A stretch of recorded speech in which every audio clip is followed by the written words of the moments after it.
Добро пожаловать в мой канал. Ce lundi matin devant la prison de Villefranche-et-Saône. Jeff PACHOD AFP. Les premières opérations de blocage ont débuté lundi matin dans plusieurs prisons à l'appel des syndicats de surveillants, qui réclament plus de sécurité après l'agression de 3 gardiens par un détenu djihadiste. Le directeur de la prison de Vendin-le-Vieil a demandé à quitter son poste. Un barrage constitué de palettes, pneus et de divers encombrants a été érigé devant la prison. Une centaine de surveillants bloquaient lundi matin la prison de Vendin-le-Vieil, après l'agression à l'arme blanche jeudi de 3 gardiens par l'islamiste allemand Christian Gancharski. Les syndicats ont appelé à un « blocage total » des prisons ce lundi dès 6 h pour réclamer plus de sécurité dans les établissements pénitentiaires. L'appel à ce mouvement, reconductible, est lancé par les 3 syndicats l'UFAP UNSA Justice, syndicat majoritaire, la CGT pénitentiaire et FO pénitentiaire. Des débrayages avaient déjà eu lieu vendredi dans plus d'un tiers des établissements pénitentiaires français.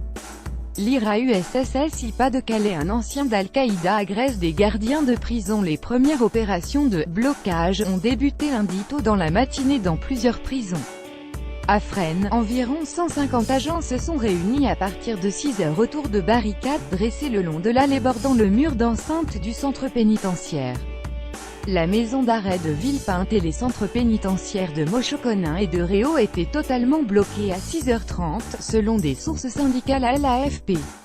À la même heure à Marseille, une cinquantaine d'agents, postés devant les 2 entrées de la prison des Baumettes, entendent bloquer, pendant quelque temps, l'entrée des agents venant prendre leur service. Une quarantaine de surveillants pénitentiaires bloquaient également le centre pénitentiaire d'Alençon-Condé-sur-Sarthe. Des défaillances au niveau de la sécurité.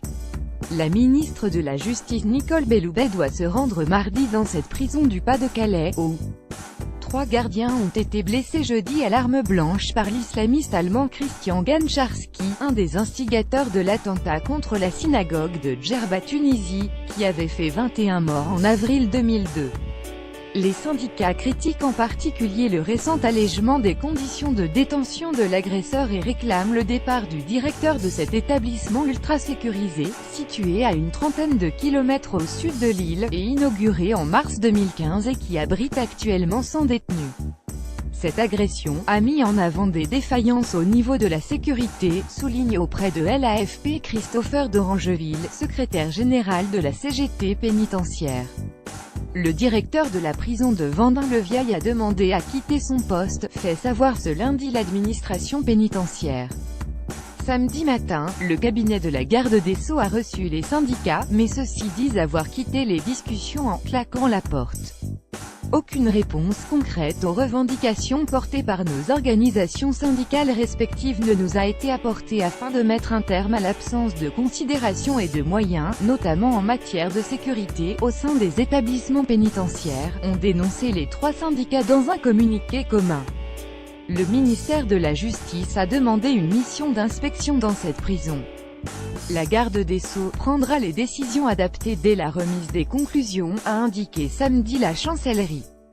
Lire aussi Vendin-le-Vieil. La venue de Salah Abdeslam inquiète. Vendin-le-Vieil doit accueillir prochainement Salah Abdeslam, dernier survivant des commandos des attentats du 13 novembre 2015, lors de son procès en Belgique.